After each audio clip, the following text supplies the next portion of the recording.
Hello, everyone, and welcome to another episode of Small Screen Star Wars. As always, I am joined by Rachel Wilkinson.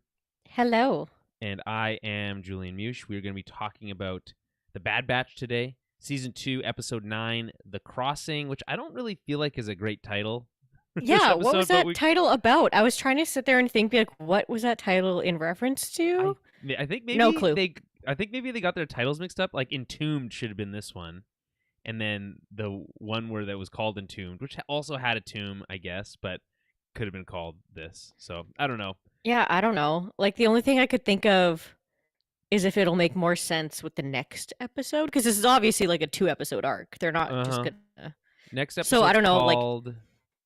It's loading. The next episode is called Retrieval, so it doesn't really shine a little bit. Well, I mean, yeah, I'm assuming either they get retrieved or they're going to get their ship. But I was like, is it like they cross paths with that kid who stole their ship? Is the crossing? I don't know. Maybe it's like the crossing the bridge of misunderstanding. Maybe stampede. I don't know, but yeah, I don't know. It's an abstract one. Maybe they were really reaching for a title here, but it will be interesting to hear what they had to say about that. The log line is the team tackles a risky mission on a hostile world, which I think is fairly apropos. Yeah. Directed by Brad Rao and Nathaniel Villanueva, written by Dave Filoni and Jennifer Corbett. Only 3 actors in this episode: D. Bradley Baker, Michelle Ang, Rhea Perlman, who barely makes an appearance at all at the end. Yeah. I was going to say, I'm like, well, yeah, it kind of makes sense. There's only... Yeah. There's not that many other characters in this episode. No. But we should mention I don't feel like we give D. Bradley Baker. I mean, we talk about the different characters. We talk about how they interact with each other. It's important to just every once in a while take a step back and say, D. Bradley Baker, he voices all these characters separately. And he did all the clones in Clone Wars, obviously, and he's done a bunch of other things too. But he is the best. Yeah. And I do kind of forget, sometimes I forget that he is all of the Bad Batch because they all sound different. Like, they don't necessarily all sound like clones. So yeah, I do find that kind of funny that I literally forget. I'm like, oh yeah, he is all of them, even though you wouldn't necessarily need him to be, but it's kind of cool that he does it all. Yeah, we talked about this first season, I think, but it's like, why does Tech have a different accent than everyone else? It doesn't really make any sense, but right? Yeah, that's true. Maybe just because he's like nerdy sounding that it's not as heavy. I don't know. It's just for reasons, because they need to come up with more ways to make them sound different. Otherwise, you would just Hunter basically just sounds like a regular clone. Yeah, Hunter sounds normal. Yeah. Crosshair also kind of normal, a little more like raspy. Yeah, I guess. He's a little bit different. Yeah, he's a bit different. And like Wrecker obviously kind of has like grouchy, grumbly kind of scratchy voice too. But yeah, Tech, you're right, is like the most different out of all of them. Wrecker's just loud, I guess. Well, yeah. Crazy we have only spent 1 episode with Crosshair this season, hey? Wild. There's so many things that are wild about this season that I don't get. I'm like, this episode too, I'm like, what? Like, it's the pacing that is bugging me. I don't know why. It's just kind of driving me a little bit insane. Like that. I don't feel like it's cohesive. Step back here for a second. Okay. What are your thoughts on this episode? I don't love it. It's fine. I just feel like nothing really happens. Like, to me, I'm just kind of like, all right, well, I guess this is sort of setting, like, their ship gets stolen, and that's the biggest thing, and there's a mine. I'm like, overly exciting. I don't know, I just didn't love it. This may be kind of on the bottom of the barrel for me for episodes. Oh, interesting. I did kind of like it, actually. Really? Okay. I thought it was pretty. Oh, it's very good looking. Yeah. I mean, there's a lot of dark space, so it's like easy to make the stuff that is on screen look good. But there were some cool shots, but I just mean like the content-wise, I was just kind of like, meh, I don't know. I feel like it didn't need to be as long as it was. I don't know. Like, I feel like whatever happens in the next episode, I feel like they could have smashed these 2 episodes together. I'm already saying that. Well, I don't even know what the next one is about. They used 30 minutes. Obviously, this is at least a 2-part arc because they've just been left there. It'd be crazy for them to not address it in the next episode. Yeah, I don't know. For me, this episode works because I feel like I was just talking about this recently with you on the show, which was like they needed a moment to just stop and do some character work, right? Fair. And Yeah. that's Okay. what That's this fair, I episode guess. does. That Yeah. and you know, at first blush, I'm like, this does feel awfully, unimportant, but it's designed basically entirely around grappling with Omega's reaction to Echo leaving, Right. Very true. and this continued, or I guess it's not that continued, but there has been, I guess, a little bit of rubbing between Tech and Omega, or at least in theory, between her kind of emotional intelligence and his kind of right emotional stupidity, one might say. So yeah, Tech lack is of kind emotional of intelligence. he's a very funny character to me because he reminds me of characters that you may see, or like even like not necessarily like characters, but um a good example would be like off the Big Bang Theory, like Sheldon. Yes. There, how he's Got like his own he's spin-off show. yeah, he's so smart, but he's very obviously like emotionally like on some kind of spectrum, like whether it's Sure. like when like people are like savants, but like they have Yes. like autism, but it's to the point where like their emotional is like intelligence, not intelligence, but their emotional range is limited. They don't really, they don't understand like social interactions as much, or like yeah, they don't understand how to read people, those kind of things. They call it the idiot savant, but I mean that's kind of like a pretty rough way of calling it. You're right. I mean, of course. I think the implication here is that Tech is a he is on that similar type of spectrum. Yeah, where it's basically saying, yeah, his brain works a little differently than like than he just else. doesn't like regular human emotions. He doesn't like catch on to them as easily as say like a neurotypical person, right? Sure. So yeah. It's it is interesting to see him and Omega interact because they are so vastly different on that like emotional scale and spectrum. But all clones, which is interesting when you think about it. But don't think about it too much. Again, the show doesn't want you to think about that much. All right, I think that's a good preamble. Let's get into the episode itself. But before we do, I'll just remind everyone a couple things, a little bit of housekeeping. We have a Patreon to help support this show. You can get over to patreon.com/TowerBabblecast, BABBLE. And for as little as $5 a month, you'll get access to our Discord and our monthly film clubs. This month we'll be doing Jackie Brown. Last month we did the Val Kilmer classic, The Saint. We do those every month. And we've actually just introduced a new tier to the Patreon. We've introduced a $2.50 tier, where you are able to access the Discord. You don't get access to the film clubs, but you do get into the Discord, and you'll get a promise that you'll never get an episode with ads in it. We don't do ads now, but you never know. Ever did, which it's very likely, you won't get any ads. But it's mostly about getting into the Discord, and that's at $2.50.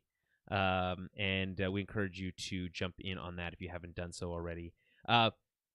Little bonuses there. If you join over the next 3 months, you will get access to the film clubs. So the $2.50 people do get access to the film clubs. Fun.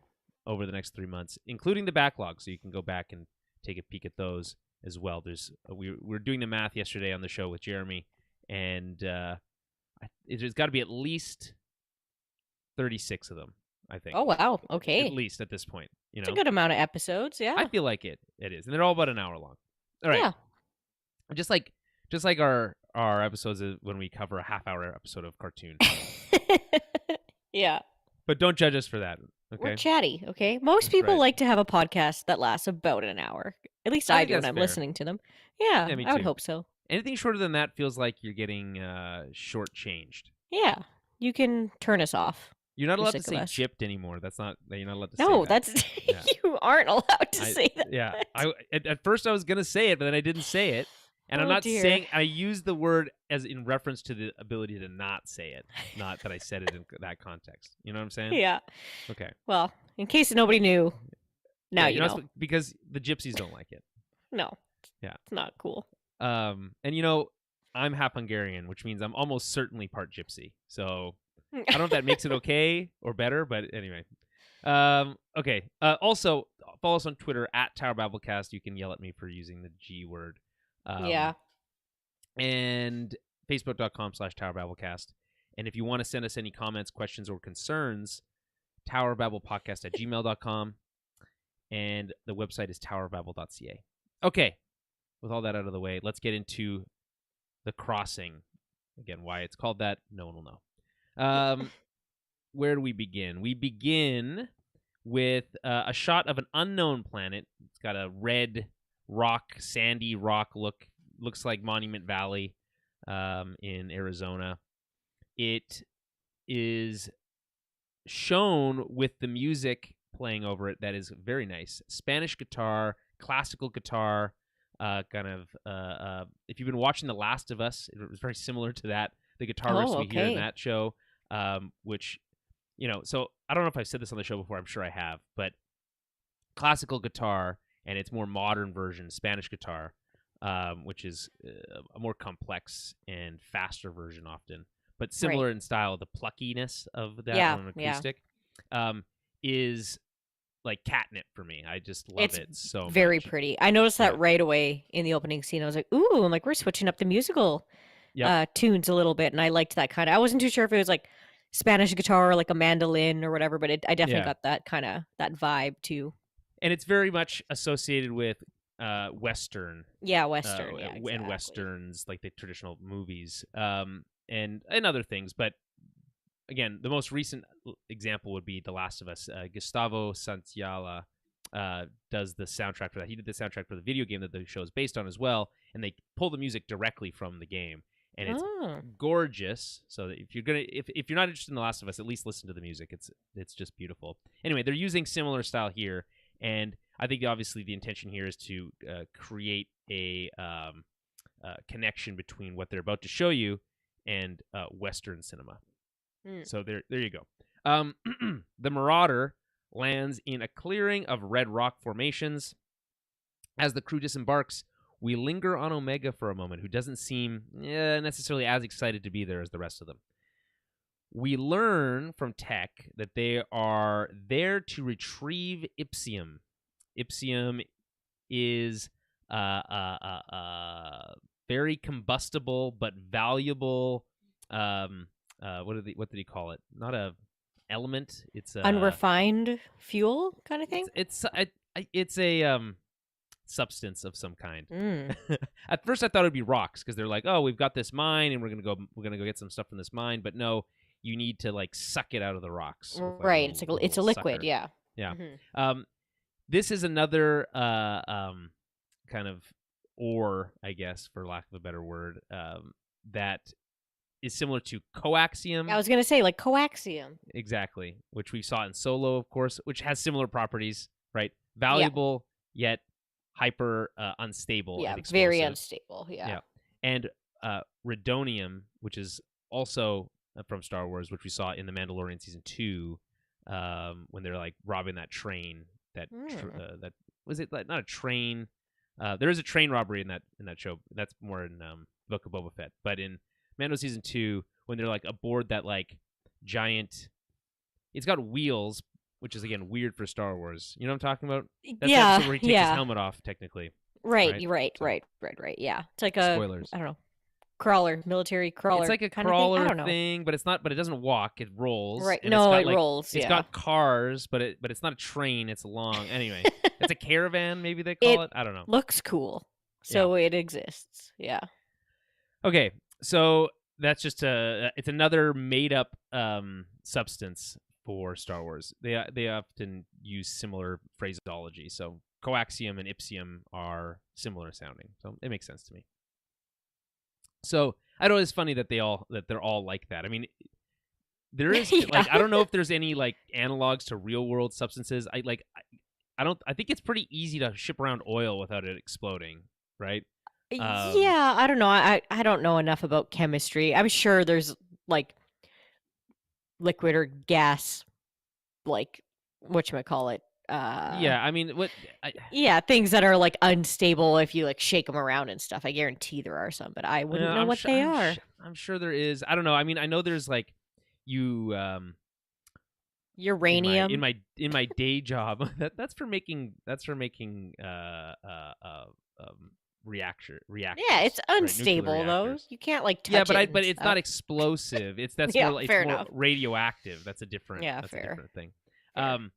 In my day job, sometimes I deal with devices that are need to be intrinsically safe, which means that they can't spark, because if they spark, they can spark an explosion, and those are in certain areas, but typically in oil and gas, because there's like fumes or something in there. Oh yeah, no, that makes sense. Spark explosions, but again, slightly different, not really the same. Okay. Yeah, I don't know. So again, valuable but combustible. That's what's important here. Before they enter the mine, and again, this mine that they found was purchased by Sid. Okay, so, and they're there to collect the Ipsium for her. Before they enter, Hunter looks out to a storm in the distance, very pretty looking storm, but also pretty scary looking, lots of lightning. But he feels the dirt and says, "Don't worry, it's moving the other way." So, listen, I know that that's his like superpower or whatever, but it's dumb. So, yeah. I know. Hunter and Tech head inside while Wrecker and Omega are tasked with guarding the ship because poachers are in the area, which is why Omega can't watch the ship on her own, which is usually what is her job. Right. As we head inside, we see someone is watching them from a distance. What do you make of this opening scene? Yeah, I mean, it feels like they're just getting their feet under them. You know, they're on a new mission without Echo, so they're kind of getting their footing on, how the team works when he's not there now, because they can't just leave him and Echo behind, or him and Omega behind. So the dynamic is a little different. It's like, okay, we can't just leave her on her own. So we kind of got to figure this out now. But it does kind of feel like someone's missing. Hey, I didn't feel like I would feel that, but I think maybe the whole point of this episode was to really drive home that sense of like, hey, Omega misses Echo, and maybe you should too, because he needs to. He actually did have a role on this team. Right. And it's not necessarily that it was just babysitting or whatever. It's just having that extra member on your team means, the way you distribute who goes where and who goes what during those missions are just different, right? So exactly. Exactamundo. Interesting that we get the tease of the person, the poacher here. We don't see them. We don't hear them speak. We don't get a name. We don't know even what species they are necessarily. They eventually do steal the ship, which is pretty wild, to be honest.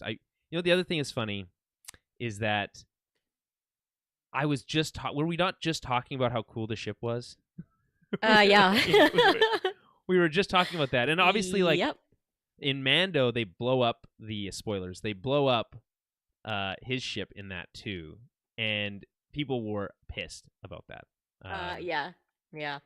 And it explodes up into smithereens. There's like it's like disintegrated basically, and there's no coming back from that. This one, I feel like there's a chance the ship isn't gone. I mean, they'd have to remodel a whole new ship for them. What are they no, come on.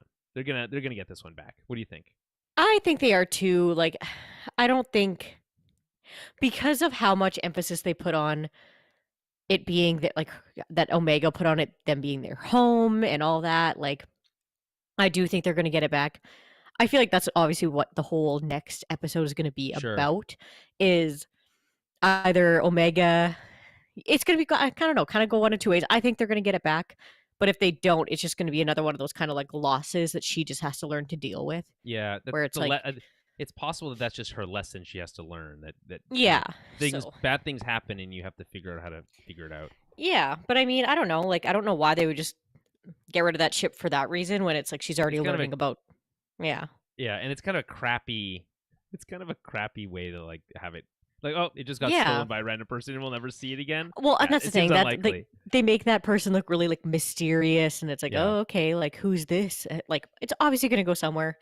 And unless they have like a really cool new ship that they want to give them, like, I hope they get it back. Yeah, because obviously in Mando, that's what they do. They replace his ship with like the coolest other ship that you could possibly think of, right? It is cool, but still don't think it's as cool as the what is he called? What was it called? Man, I've already forgotten. It's the not Marauder, Star, but it's like that. Anyway, I agree with you. It doesn't. I mean, I can't. Wow, that I can't remember the name of his ship. Yeah. But I remember a buddy of mine was like, "Hey, is he gonna get a new ship like that one, or what's the deal? Like, how's he supposed to do his bounty hunting if he doesn't have anywhere to store the bounties, right?" Yeah. And I was kind of like, well, be prepared. He's not going to be a bounty hunter anymore. Yeah. That's just not going to be. It's just not going to be his day-to-day gig anymore. I think that's the signal they're sending there. Well, yeah, basically, but yeah. Oh, that's so funny. But you don't think that's the Razor Crest, which was the first Razor one. Crest. There we go. Yes. You don't think his new Naboo starfighter, what's it called? It's kind of like a muscle car, you know? I guess maybe. Yeah, it's fine. Just I don't know. I think the Razor Crest is kind of cooler. Yeah. I haven't seen enough of it. All right, we'll see in the new season that comes out. I mean, there's certainly not a lot of room for him and Grogu, but yeah. Okay, so as we head inside the mine, Tech doesn't seem to be picking up much presence of Ipsium. Shocker, Sid got played again, but finds a little bit with his scanners. So, due to the volatility of the mineral, they need to find a way of extracting it without causing too much quote-unquote friction, apparently. Outside, Wrecker asks Omega basically, hey, what's getting you down? And she says she's kind of upset because Echo left, right? Which I think is right. I think was obvious, but they wanted to lay it out plain. Hunter calls her inside so that she can help with the mining.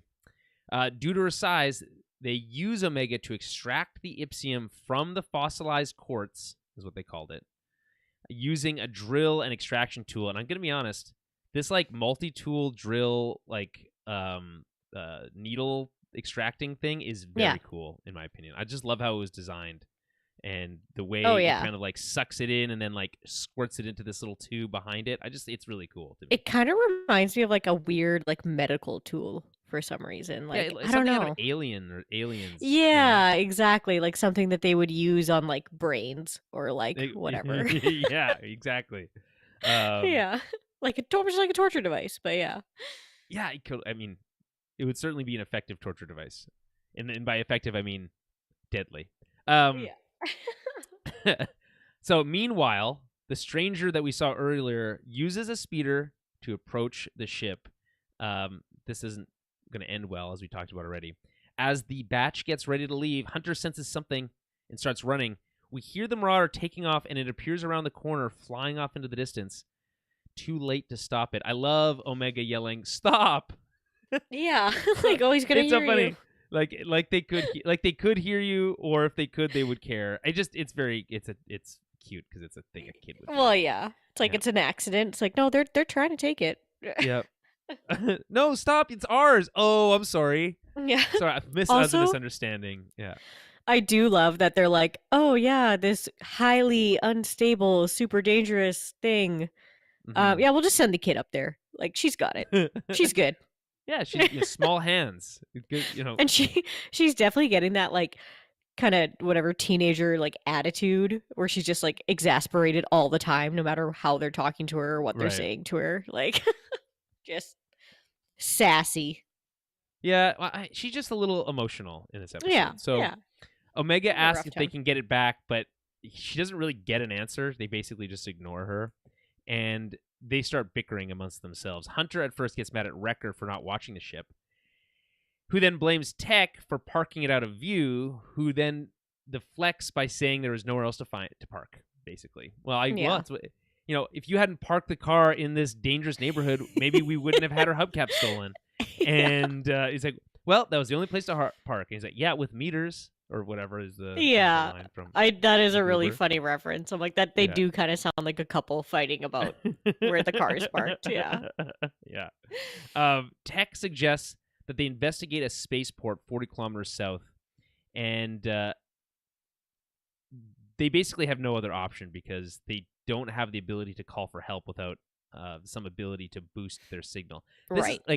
So I think it's interesting because the episode Entombed we talked about earlier uses the concept of, oh no, if the ship gets destroyed, we're screwed, right? That was the stakes in that episode. And I guess it was a little bit of laying the groundwork here for saying, hey, they're going to walk away from their ship around this corner, and if it gets stolen, they're screwed, right? Because you would be like being driven out into the middle of the desert, and then it's actually worse than that. It's like, what if the entire planet was a desert, and then we left you there, and there was nowhere for you to go to get help? You know what I mean? Yeah. So it's like your car breaking down, like you said, in the desert, and then your cell phone dying, and it's like, well, what are you going to do? Like, there's nowhere around you. Like in Breaking Bad. Exactly. When it's like, they're like, we're going to die out here because no one knows where we are. We're way off the beaten path. And it's just... This is why I hate the desert. I hate the desert. Not a fan. That's why we live where we live, I guess. I don't know. No deserts here. Though you could argue that when it turns to winter, it's worse in the winter. Than it is. It's a tundra. Yeah. Yeah. Anyway, so they're pissed. Everyone's pissed. Hunter tries to keep everyone on task, and they head off on their way to this spaceport that they spotted. So on the way, there's a lot of like cuts in this episode that are just like meant to imply that some time has passed, right? Right. Yeah. So, he asks like, "Oh, it's gonna take forever." Wrecker's. By the way, a lot of fun one-liners from Wrecker in this episode. Just so whiny, complainy. My favorite one is when he's like, "Oh, I hate this planet." Yeah. It's so funny. He's just such a big dummy, but I love him. Yeah. Yeah, he wears his heart on his sleeve. So next we catch up with the batch after, like I said, some amount of time has passed. It's not clear. It's hot, and Omega is getting her water from Wrecker's canteen. They're inside some type of like narrow ravine, gorge type situation. Definitely a gorge. It could be a ravine. Why not? If you look at the ravine if you looked at the gorge from up top, it could be a ravine. I only say that it's a gorge because that's what they call it in Lion King, and that's exactly what this scene reminded me of. I'm like, it's the Lion King. I don't think that's an accident. I don't know. So, Wrecker asks how much further it is. It's another funny one-liner. It's basically like, are we there yet? Tech refuses to give him an answer. You're not going to like the answer, so they just don't touch on that. It's like such a dad thing when you're like bugging your dad in the back seat about how far away you are. Yeah. Omega tries her comm to reach out to Echo for help, but it's no use. It's too far, and this is weird because Tech seems to know this already. He disabled his comms, which was a big surprise to Omega, but to Tech, it's like, he's just probably on a secret mission. So nothing to worry about. What do you make of this effort to reach out to Echo for help here? I think the only reason that they do that is so we, the audience, knows that he can't be reached, right? And that like, okay, he's on a mission, or whatever. I think it's just a way to tell us kind of what's going on. It's a little bit, it does feel a little clunky. To me, that's just like, I don't know why. Yeah, that'd be the only reason. Like the big explanation I can be. It's like, okay, they kind of want the audience to know that Echo's not coming back right away. He can't be reached. He's on a super cool secret mission with Rex. Right. Okay, so they hear a rumble and they turn around to see a stampede of space water buffalo is coming down the gorge, just like from Lion King. Just like stampede in the gorge. Simba's down there. Yeah. Yeah. Just missing Scar. But... That's right. Except in this case, it's all of the Bad Batch. And so Hunter uses his grappling hook to get them to safety above the stampede, but Wrecker needs to use his body to shield the Ipsium that they're carrying from exploding. Mm-hmm. Which is, I guess, pretty cool, but I just didn't find this very exciting. It just felt like, I just didn't make sense why we were doing a whole... Yeah, I don't know. I just couldn't stop thinking about Lion King, and I was like, okay, so like Wrecker's Mufasa, and like the Ipsium is Simba, trying to save him.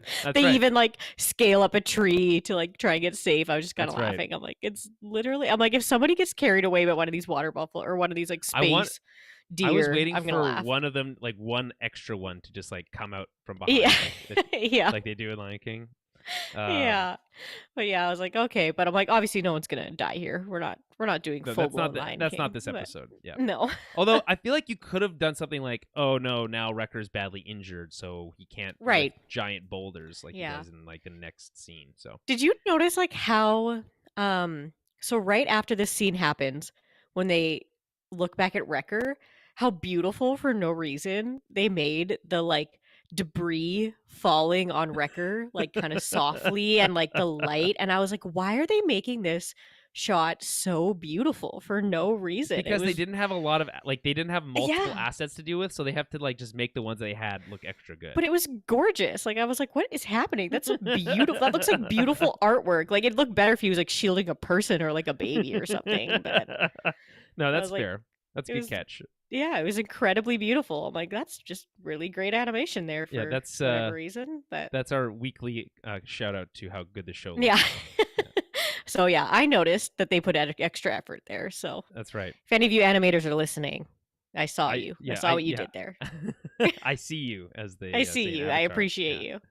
Okay, so the safety doesn't last long because almost immediately the storm that they were worried about, that they said was going the other way, is now coming towards them and starts closing in very quickly. So they run for shelter and they head into another mine, but lose the Ipsium in the chaos, which gets like carried away in the wind and exploded by the storm, blowing up the wall and trapping them inside the cave. So it's just a real like out of the fire into the frying pan type situation. Or is it the other way around? Is it out of the frying pan into the fire? Either way, it just like things just keep getting worse and worse for these guys, and I think that's this kind of the forged through difficulty and challenge. They need to like come together to make this work, but it doesn't really play out exactly like that. Not for the whole team anyway. It's more about Omega having to learn to deal with change and hardship a little bit. Right, I mean, she's had to do some of that already, but this is kind of another level, I suppose. All right, so we're in the new mine, and there's more arguing. Tech continues to blame Wrecker for their predicament, despite the fact that it was he who lost the Ipsium this time and effectively got them trapped. He's doing a little bit of gaslighting here. Yeah. Which is like, if you go back far enough, it's still your fault, is basically what he's saying to Wrecker.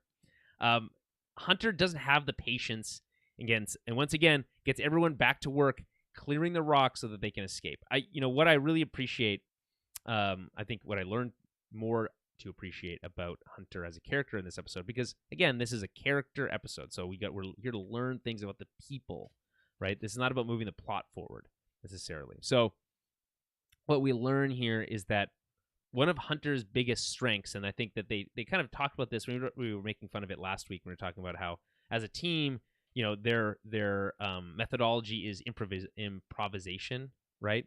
And they just kind of figure it out, and that's like the catchphrase at the end of this episode. But Hunter specifically, his strength is the ability to keep the team focused on the task at hand, right? And not thinking about the bigger picture. It's like, we can't worry about the ship right now. We have to worry about getting out of this. We can't worry about the how we're gonna get to the spaceport. We just have to worry about surviving the stampede. It's just obstacle over obstacle, and just being focused, batching basically into do this one thing first, and then we can worry about it.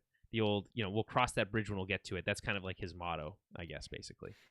Yeah, definitely. We definitely do get to see a little bit more of him, trying his best to keep his team together, to keep people distracted when they're bickering, like really being like what it takes to be a leader, right? Like he is the leader of this team, and that's kind of why we see why he is the leader. Well, he's able to stay calm and collected. Yeah. And he does crack a little bit when the ship is stolen. He's like, you're supposed to watch it. Why weren't you watching it? It's like, well, I was watching it. First it started flying away, then it flew away. Yeah. Yeah. Okay. So I guess their plan for now is to just move the rocks to get back out to where they came from. So cut to some time later again, and they have made very little progress on the rocks. Although it is wild to see Wrecker just lifting a massive boulder, no problem, even though he just complained about his back. I think I've brought this up before, but it is insane how strong Wrecker is as a character. Like, Oh yeah. the ability to lift that giant boulder is something that you would need like a forklift to do. And it's why we can never see this team in live action. I guess like Captain America has that kind of strength too. I was like, what do you mean? I was like, we see big, strong characters do stuff all the time. They also, they don't make the actors actually lift something heavy, Julian. I don't think we could do. I don't think we could do these guys in live action. They'd have to have some variant on Tamora Morrison's face. It'd be hard to have enough actors that I don't know how you do that. Yeah, it'd be a bit too difficult. They'd have to keep their helmets on, I think, is what they'd have to do. Yeah. I don't know. You could get Batista to play Wrecker for sure. Yeah. He's above that now. He's above that now. Okay. So Omega is worried that the ship is no longer sending its transponder signal, but Hunter tries to keep them all focused on the task at hand. Tech, meanwhile, is even more dismissive, saying that it's unlikely that they'll get the ship back at all, and this doesn't sit well with Omega at all. Omega sees the ship as her home, but Tech only sees it as a ship. It's just a way to get from point A to point B. So she's upset. They also lost Echo, so she's like, "Well, we now we're losing our ship, and we've lost Echo." But Hunter reminds her that they didn't lose Echo. He's not gone. He's not dead. He's just on another mission, right? Yeah. And again, Tech takes it another step further by, like, he just didn't have to say anything at all, but he does by saying, I thought this was so funny, that the squad was around before Echo and will be around after him. And like, what was his exact final words, which is like, "What's your deal?" basically. Yeah, something like that, which is like, oh, and that is so hard for somebody who is like a more emotional person when you're like dealing with somebody who like isn't like that. Like that, it just makes your frustrations that much more and that much more angry because like they don't get it. And it's like, okay, like to them, they don't realize that sounds kind of heartless. And that's like a really hurtful thing to say. But yeah, like to her, she just gets like obviously super upset and like storms off because it's like, shut up, Tech. I wrote down that she blew a gasket. Is that a funny thing to say? I don't know. Sure, but I feel for her because I'm like, I would say that like on the scale of an emotional person, I'm up there for sure. And like, yeah, it can be when you're already like upset about something and you're already frustrated. It's like when someone tells you to like calm down or to like you know, like, oh, you just gotta not take it don't take it so seriously or like whatever. And you're like, okay, like I'm upset. Like, they know no one wants to be told to calm down when they're upset. When they're upset, which is the funny thing because the most important thing for them to do at that moment is to calm down. But telling them to calm down, it's a funny. The thing is, I actually relate more with Tech in this scenario because I can see that. I'm like a pretty analytical person. I think a lot of the time, I wouldn't say I'm not emotionally. I have no emotional intelligence. I do, and I certainly, like I said, I cry at every movie. I think everyone knows that by now. But, but for me, it's like, he's just kind of like laying it out, plainly, basically. Yeah, saying, like he just doesn't get it. It's not like you haven't been here as long as us, but hey, this squad isn't going anywhere just because Echo left, and hey, and we'll get another ship. It's not a big deal. Right. Yeah. But to her, it is a big deal, and that's why there's the friction there. Of course, and he just doesn't get it, and it's just it's two very different people, and but I can see like he can't get it though. Like that's the thing. No. Like he can't understand why she's feeling this because his brain doesn't work that way. Well, I do like how Hunter tries to like explain it to him. Like it's pretty much like the next scene. Yes. Well, I think and she storms off. She wants to be alone. And he's like, "What? I was just saying the truth." And he's like, "Well, she knows the truth. That's why she's upset." Yeah. Yeah, it's like she doesn't need you to retell her the thing that's already making her upset in like a condescending way. But yeah, I like how so like Hunter's that's not an effective way of calming people down. No, communication, and no, it's just it doesn't really work that well. Yeah, but yeah, I just I feel for kind of everyone in this scene. Like Tech doesn't get it, right? Like he doesn't understand why she's so upset. He doesn't understand why his comments made her more upset. And like Omega, like on her end, he's making her feel worse, and then Hunter's trying to like keep them all together and try and like make them, everybody understand where everyone's coming from. It's like, oh. But at least, Hunter's got that emotional range that he can try and teach Tech a little bit. But I feel like this is very much a Tech and Omega episode. Like it's more about those two kind of figuring out their differences with each other. 100%. Yeah. Tech is getting so much more character development than he is. We know more about Tech than we know about Hunter at this point. Yeah, at this point, honestly, yeah, it's pretty wild.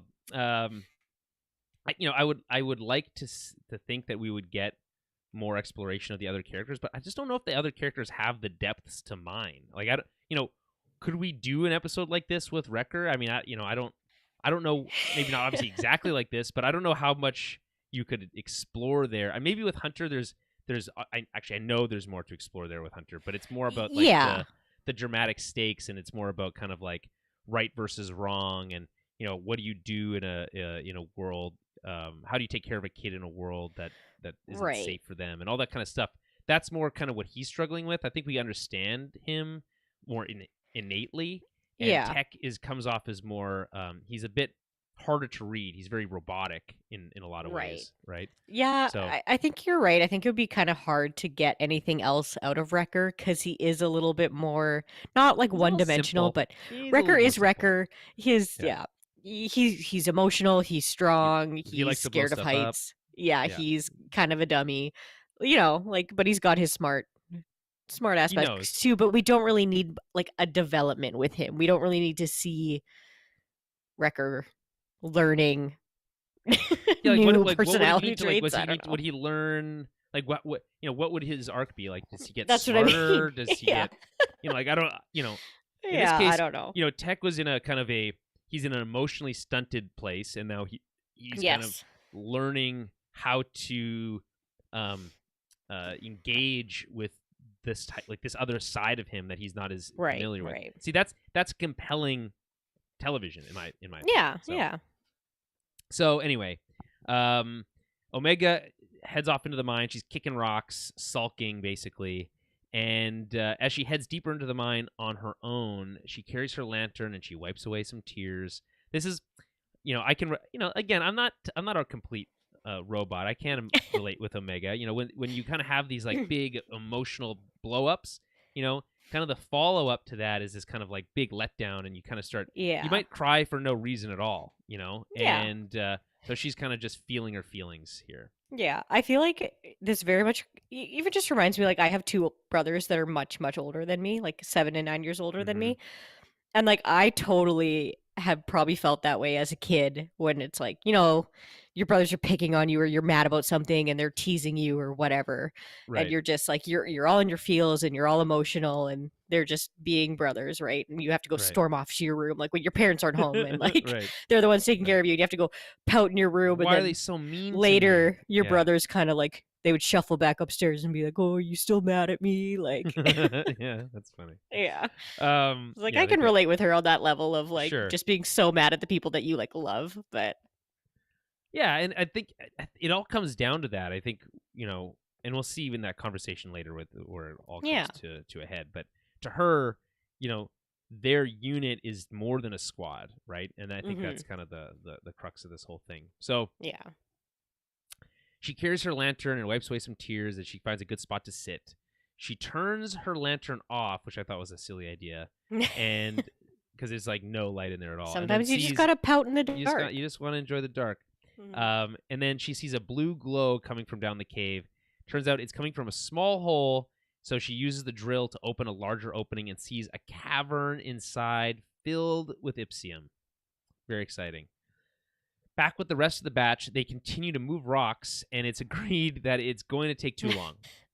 Tech groans that a small explosion would make short work of the rubble, which leads to even more bickering, with Wrecker, who points out that if they just had the Ipsium. I guess, I've used the term bickering like 3 times in this episode so far, but it's because, and I'll use your analogy as well to like your brothers, which is like, this is the type of thing that of way that families interact with each other. Yeah, it is. The niceties kind of are stripped away, and it's just the pure feelings coming out. Mm-hmm. This is taking too long. Well, if we could explode it, we'd be able to get out of here on time. Well, if you hadn't blown up the Ipsium, we wouldn't have this problem in the first place. You know what I mean? Like that kind of stuff. It's like you can get away with that with your family. You can't with really your get family, away with that with other no, people. I totally get what you're saying, because it's like you're not going to talk to your like coworkers like that. Yeah. Like, and these guys aren't if you coworkers. hadn't messed up they're that family. report, maybe we wouldn't be here, Sandra. Yeah. Yeah, like you can't get away with that, but yeah. But with your family, it's like, like you can, your loved ones, it's different. It's a different level of like being able to, exactly how you said, like you can speak a little bit more with your emotions than you have to speak like logically or with facts and reason, and that's good and bad. So that's not all. That's not all. But it just proves it's like they are a family. Like they're not just a squad. Yeah. So again, Tech tries to kind of pass the buck here, but this time they kind of like, no, you dropped it this time. So Tech is like, okay, I'll own up to it, and I'll go find some more Ipsium to blow up a hole so we can get out of here. And it it's funny because it kind of sounded like he was trying to get out of working on the rocks. I was like, you know what, you're right. I should go look for Ipsium. This is taking too long. And it's because it comes right after a scene where he's like using his legs to push a boulder. Right. And it's very funny. Okay, so Tech owns up to having dropped the Ipsium and says he'll go off to find some more. Hunter reminds him that he has another job to as well, which is to patch things up with Omega.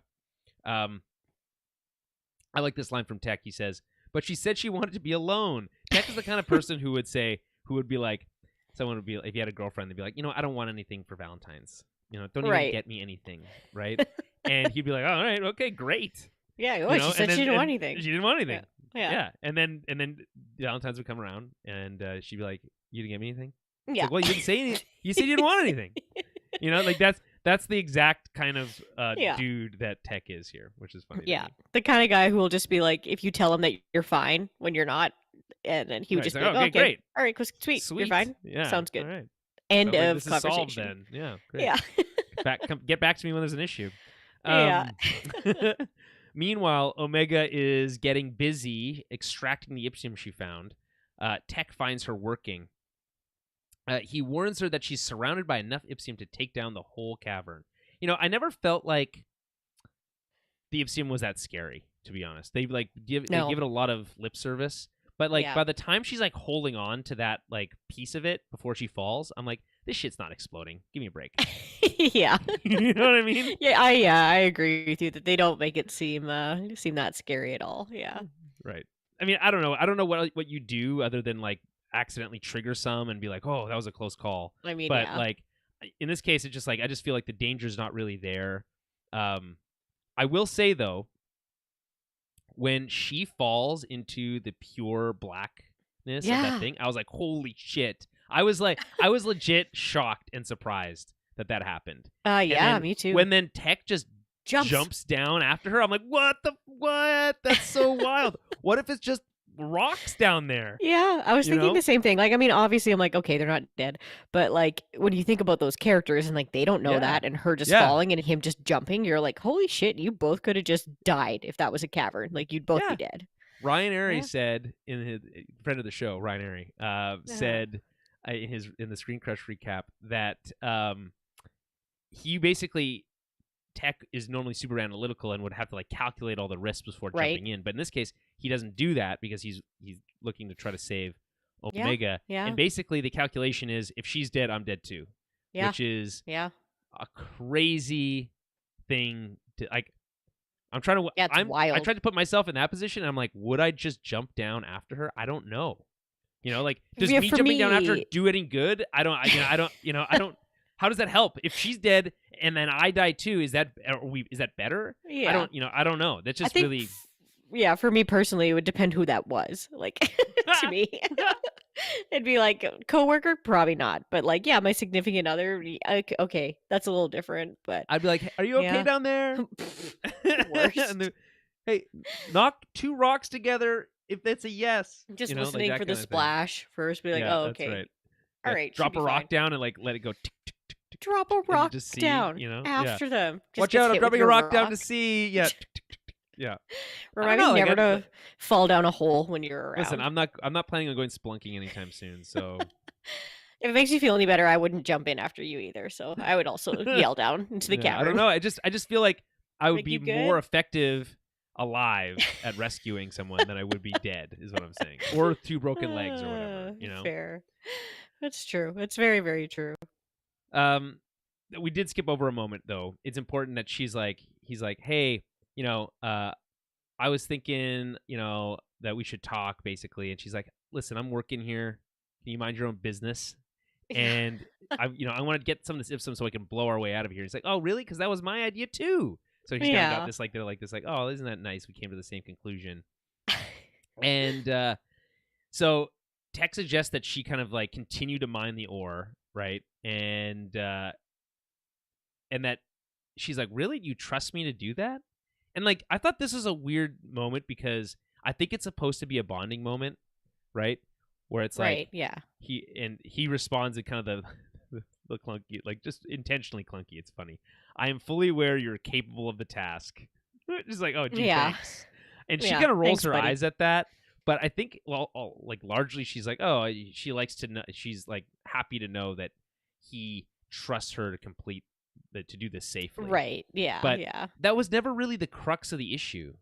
No, like, it's not about if she's capable. It's it's that she's upset and he's shitty at talking to people about their feelings. Right, and then says like this other like kind of not well worded phrase about, you know, not saying that he trusts her, but saying that he's aware of that she's capable, which is like you know, the most weaselly language ever. So, you know, I'm not really sure why that's effective at like helping them, or maybe it's not supposed to be, but because they ended up getting like again into more trouble later. But I just thought that was interesting because it's like almost supposed to play off like, oh, see, like it does work, but again, that was never the issue.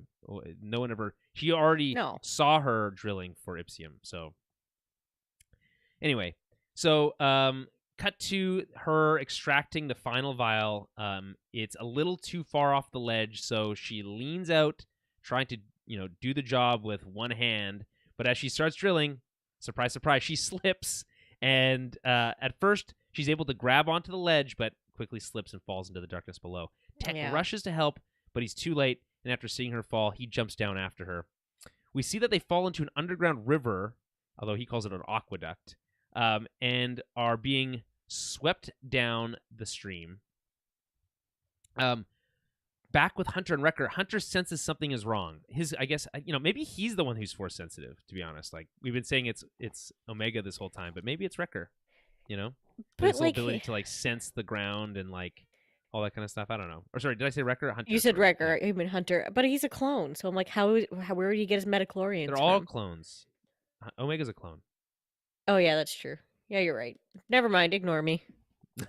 I think the whole idea of this whole... all the Star Wars right now, this is also something that I'm stealing from Screen Crush, but I think it's very funny, which is that like all of Star Wars right now is working to solve the one line from Episode 9 where it says somehow Palpatine returned. Yeah. Right? Which is that hilarious line. Like the poorest written dialogue you've ever heard in your entire life.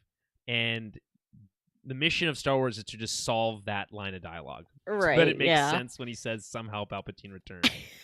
We didn't feel like writing this, so there we go, blanket statement. They do, but they reveal how it happens in the opening crawl of the tie-in to Fortnite. Oh my god. So that's the hellscape we live in. Anyway, Hunter and Wrecker go to look for them. We see Tech and Omega are swept over a waterfall and into an underground lake. They climb ashore and check in with Hunter. Omega spots a hole with sunlight, which apparently leads to a passageway behind the wall as a means of escape. Tech tells Hunter and Wrecker to grab their gear and come meet them. Tech then walks them through the process of actually getting there, which is quite funny. And that's when we get the line, I hate this planet. From Wrecker. I kind of wish we knew what the planet was, so we had right. You know, we don't even know what it's called. No. So anyway, it's just probably another outer rim planet. Tech and Omega then have a moment to wait and talk. This is kind of the crux of the episode I was talking about before.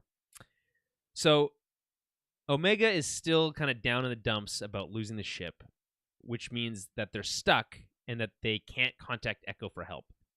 Tech reminds her that they don't need help. They're self-reliant and that they'll figure out a solution like they always do, i.e. improvise, like we talked about before.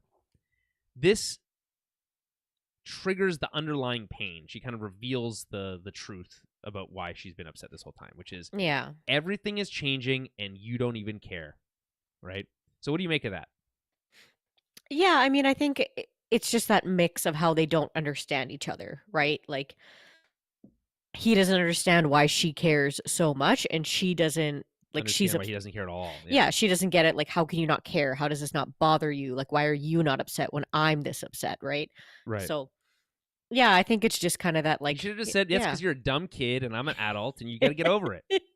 Yeah. But I mean, yeah, because that's confusing. Like, have you ever never felt like that with someone where you're like, how does this not upset you? How does this not bug you? Like, how are you not mad about this in a scenario? And that's like a very frustrating thing when you're like, can't figure out why another person doesn't feel the same as you when you feel like they should. It happens to me when I feel frustrated as the feeling. When the feeling is frustration and no one else is frustrated, I'm like, what? How are you guys just sitting here drinking beers and I'm trying to figure out how to open this freaking door? What about this is not working? You know what I mean? That's my version of that. But I think again it's this dichotomy between these two, and it's she says Echo says, or Tech says, change is a fundamental part of life. Like why why would why would I worry about that? I've come to terms with this concept of change. Just very analytical, right? Like, okay, But also, I think it's more than that, because it's important to remember that despite her being older than them, they have, by years technically, they have lived more of a life, and they are more world weary. They understand the world in a way that she doesn't. And she was largely sheltered for most of her life. Oh, absolutely. Right? Well, and like, these guys have been in a war for a very long time.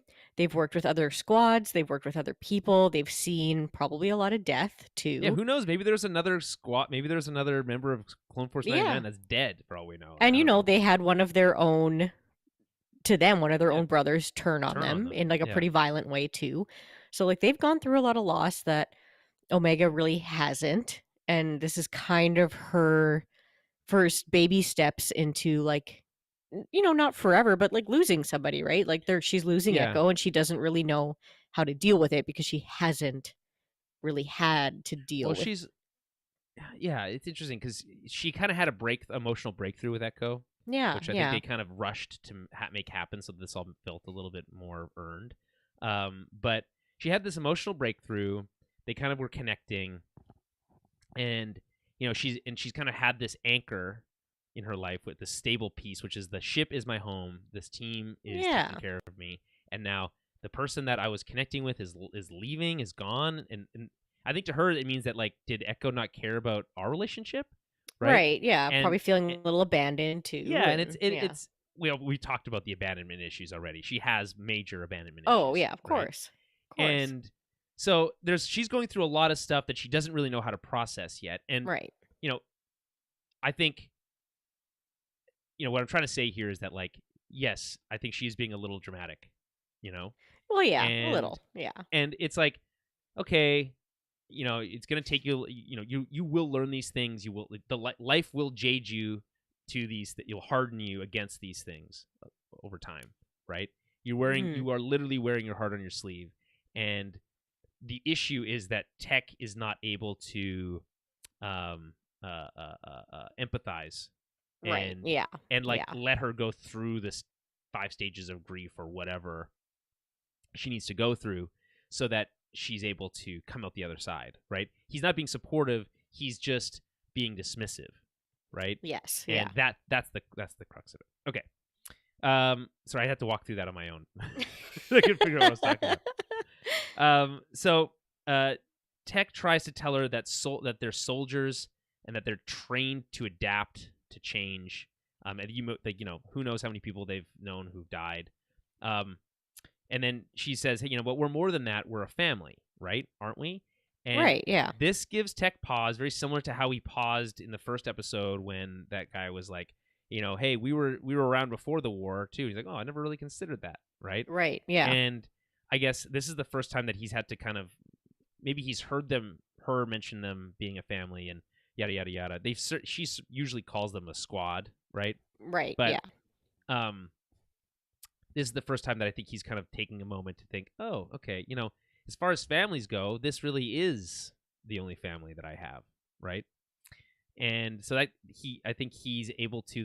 We get to see it happen in real time, right? When he's able to kind of like understand her position, right? Yeah, like that's kind of where it clicks. Yeah. Yep, totally. And then she says, "Then why don't you act like it?" Right? Yeah. Show that you care, you heartless son of a bitch. So he stops to think about it, and then his response is this: Echo chose a different path, as did Crosshair. I have to respect their decision, even though it can be difficult to understand. I process moments and thoughts differently, but that does not mean I feel any less than you, which is I think, a beautifully written couple sentences. Yeah. And this is basically, we're talking about, we rehash a little bit what we were saying before, but this is him acknowledging that, listen, I feel the world differently than you. And what he's saying to her is, listen, you don't have to agree with the way I feel the world. No, you just need to accept, you have to respect that I do. And like vice versa. I think he's probably saying the same thing. You have to respect that I do. He's learning that too. Exactly. And give, let it play out. You can't control everything. Yeah. Right? Yeah. And give it time. I think it's a beautiful message. And again, I think this show needed this to kind of really make us care about these characters. I mean, we do already, but in a way that's, I think, much more compelling. Well, yeah, and I do think there's a lot of people out there who can relate to Tech, who maybe aren't, like I said, kind of how we were talking before. They maybe might not be like quote unquote like neurotypical, and they process things a little bit different, and they deal with things in a little bit of a different way. And it's probably nice to actually have characters that can show a glimpse of that in Star Wars, and be there that other people can kind of relate to on that level. Yeah, I just like it's nice hearing it said out loud, because it is it's a truism, but it's kind of nice when it's kind of acknowledged. Okay, so they are then interrupted by Wrecker and Hunter flying over the waterfall. Omega's like, "See, it wasn't that bad." It's pretty funny. And then you see your Wrecker screaming like, "Oh my god!" They place the Ipsium above a rock, and Tech shoots it to blow up the exit. Once outside, they see the spaceport that they discussed earlier. The sun is setting, and we get that Western music returning. It's quite nice. I thought it looked really cool here because the sky was a weird color. It was kind of like orangey, yellow, green. I was like, oh, that looks really cool. Like the contrast between the colors in the sky and like that dusty totally red color on the bottom. I was like, oh, that's really pretty. There's something about a really nice skybox in a video game or in a show like this is just a really effective way of like conveying a space. And I just think it's just really cool. So they reach the spaceport. It's now nighttime, and Wrecker is disappointed to see that there's no food. On the abandoned it's abandoned town or whatever. Yeah, it's an abandoned mining town. Again, I guess kind of like a Western trope. Yeah, makes sense. Yeah. Luckily, Tech is able to use some of the comms array that's been left over to sound out a long-range transmission. So they call Sid, who tells them, man, screw you, Sid, that she's tied up at the moment and that they're on their own. I know. So this isn't good enough for Hunter.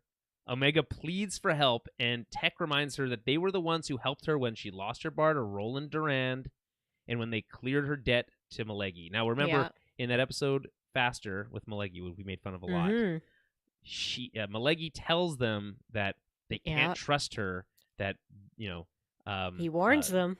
the trust only goes one way, right? Yeah. So, I mean, I think we see her cave, and like, I would believe that she helps them you have to hope so. on the next You episode. But gotta yeah, but he did warn them. Yeah. listen. I think it'd be way more interesting if she doesn't help, because she's like, I need a few days, right? And then like Right. hangs Yeah. up on them, Yeah. right? And like these people are in an emergency, and you just hung up on them, and so not a great like way to leave it off. No. Something is like, if they're able to get off the planet on their own, make their way back to Orb-Mantell, I would love to see them reckon with the fact that she just left them there for dead. Oh, absolutely. That would be super cool. I love that Tech is the one that calls her out, because he was the one who's like, this isn't the first time we've had to deal with her bullshit before, in that Faster episode. So she's like, I don't need a recap goggles. It's like, okay, someone hit a nerve, right? Yeah. But she reluctantly agrees, but tells them she needs a few days. Hunter tries to tell that they don't have rations for a few days, but again, she hangs up on them. Yeah. Wrecker wonders what they're going to do, but Omega chimes in, repeating Tech's words from just a little bit earlier, said that they'll figure it out like they always do, right? And I guess, like, again, I don't understand quite. Maybe it's not that I don't understand. I just think it's a little disjointed when you kind of say that, like, is that really the lesson there? That, for Omega, it's just that, okay, well, I just have to figure it out. That's her. Yeah. That's her like big, her big revelation. I don't know. I feel like that could have been handled a little bit better, but it's a minor quibble in my opinion. Yeah, I would agree. And I mean, whatever. There's animals and water on the planet. You can go hunting. Yeah. Go shoot some of those weird space deer buffalo things. Water buffalo, yeah. Yeah. Okay. Dust buffalo. Yeah. So the final shot is of the batch kind of looking kind of badass, to be honest. I thought they looked really good here. In this like bluish haze at the end, as they look out over the storm in the distance. So of course, anyone who's lived on the prairies, really anywhere, but it's better on the prairies when you can see the storms miles away. Yeah, right? for miles away. Lightning, it's true. Yeah, going. It's a sight, especially in the summer. It's just like a. It's very cool. Thing. Yeah. Yeah. It's very rare you get snow and lightning, which they call. We had it last year. I was like, I don't know if I've ever seen that. Yeah, it's really. Oh yes, no. When there's a thunderstorm, but there. Yeah. Okay. Yeah. It's not a snowstorm. It's a They call it a thunder snow. I think they call it. It's pretty rare. Yeah, you're right. Yeah, it is. That. Because you need the moisture in the air to make it work, and usually it's too cold for that. Anyway, not to get into meteorology, but this is kind of cool because it's like a dust storm, but also a storm, but it's got like this really threatening lightning. I don't know. It's really cool looking. So yeah. We that cool Western music plays again, and then cut to credits, and that's the episode. Thoughts? I mean, now that we hashed it out a little bit, I feel a little better about it. Because you're correct. I didn't really think about the underlying like character development, I guess. I was focusing more on like, I don't know. Plot. Other plot, yeah, and I was just kind of like a little bored with the plot, but you're completely right that it is cool to see like Tech and Omega kind of going through these kind of character battles with each other, and then the whole family aspect of everything too. We're seeing that come together, and yeah, I mean, next episode we'll see them probably work together as a team now, maybe try and find their ship.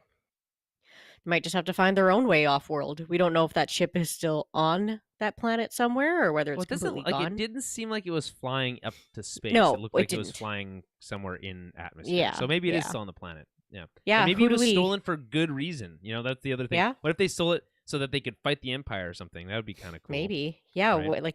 We don't. Do we have any guesses? Do we think we know who that thief is? I have no. There's no way to like. There's no. We don't have enough information to know. Yeah, I know. I was like, I'm just curious. I'm like, oh, I wonder if we like. Is the world going to be bigger and we're going to meet some more people, or is it going to be smaller and is it going to be somebody we already know? Right. Yeah, I don't know. That's a great question. I don't know. I think this episode was fine. I think it largely does the job of the character development that was needed. But otherwise, I mean, and it looked really nice. But otherwise, it was kind of just, it's a bottle episode. And that's fine. Okay, so continuing our new tradition of reading IMDb user reviews. Ah, yes. This is by Badger1210, and it's called Elite Team or Ineptly Written? ? How many failed missions has this team conducted this season? How many times at the end of the episode can you say nothing of value leads to the next episode? How many times are they, Omega, whining or belly aching? How many times is the dialogue filled with exposition rather than pursuant to a strong story or stories? How many times does Omega just speak up for the team, making promises or choosing a path for them without the team being present? Any meaningful episode did not center on the team and, more importantly, Omega.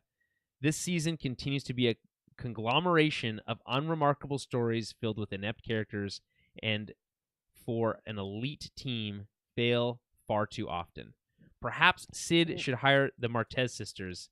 Yeah, oh God. I said the Martez sisters. That is a scathing review. It is scathing review. He gave it a 4 out of 10.